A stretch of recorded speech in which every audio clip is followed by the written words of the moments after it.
Assalamualaikum warahmatullahi wabarakatuh.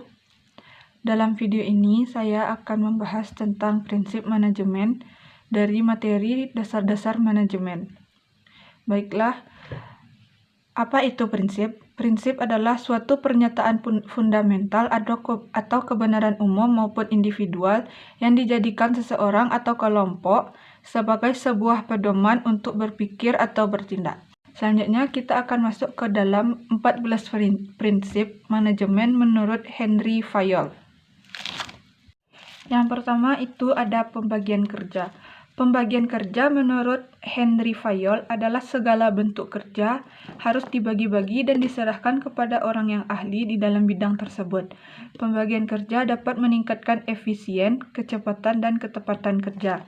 Yang kedua adalah otoritas dan tanggung jawab. Apa sih itu otoritas dan tanggung jawab? Otoritas adalah wewenang atasan untuk melakukan tindakan atau memerintah bawahannya.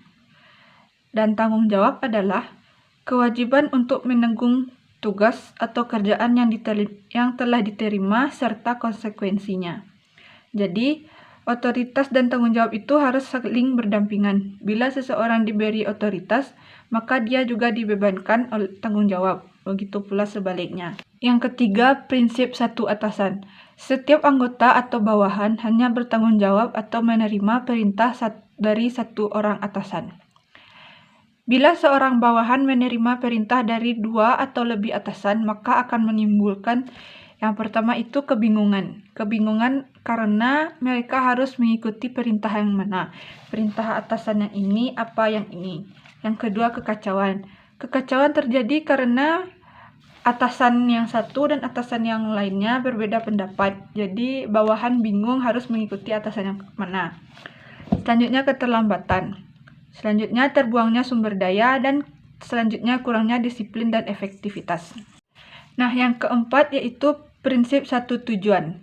Prinsip satu tujuan itu maksudnya upaya semua anggota harus mengarahkan pada satu tujuan yang sama, tidak kepada tujuan yang berbeda-beda, harus satu tujuan yang sama. Semua tugas yang serupa dikelompokkan menjadi satu tim. Setiap tim menyusun dan menjalankan satu rencana kerja dengan dikepalai oleh satu atasan. Nah, yang kelima yaitu kesetaraan. Setiap manajer harus bersikap adil dan tidak memihak terhadap semua bawahannya sesuai dengan situasi dan kondisi. Jadi manajer itu tidak boleh memilih-milih bawahan.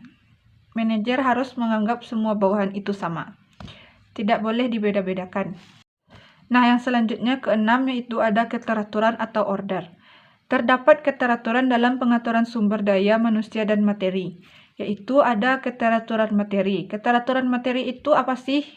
Nah, jadi keteraturan materi itu tersedia tempat yang tepat, aman, dan spesifik untuk setiap instrumen agar dapat berfungsi dengan baik. Selanjutnya itu ada keteraturan sosial. Terpilihnya personel yang tepat untuk pekerjaan yang tepat pula, serta tersedianya tempat kerja yang spesifik bagi setiap personel agar dapat dilindungi dengan cepat saat mereka dibutuhkan. Yang ketujuh ada disiplin. Disiplin berarti kesungguhan, kepatuhan, rasa hormat terhadap otoritas, dan ketentuan terhadap peraturan perusahaan atau organisasi. Disiplin dapat ditegakkan bila terdapat atasan yang baik di semua level.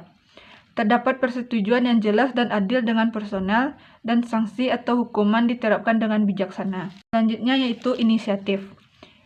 Personel didorong untuk mengambil inisiatif dalam pekerjaannya sehingga dia akan bertindak tanpa harus diminta terlebih dahulu.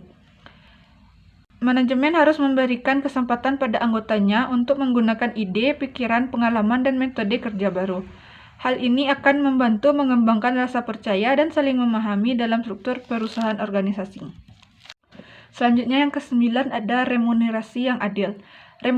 Remunerasi atau gaji yang diberikan kepada personel harus adil, pantas, memuaskan, dan sesuai dengan pekerjaan yang telah dilakukan.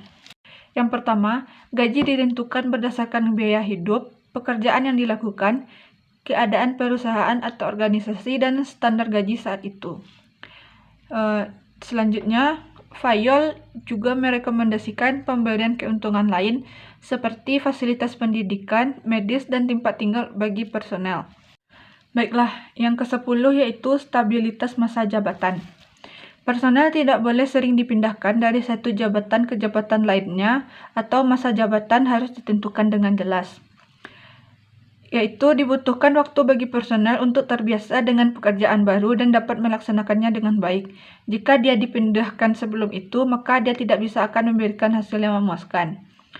Lalu, bila itu terjadi, maka waktu, usaha, dan uang yang digunakan untuk pelatihannya akan terbuang percuma. Yang ke-11 yaitu scalar chain. Rantai superioritas dari otoritas tertinggi sampai terendah. Setiap instruksi dan pesan harus melalui scalar chain. Untuk efisiensi, rantai ini dapat dipintas melalui gangplank.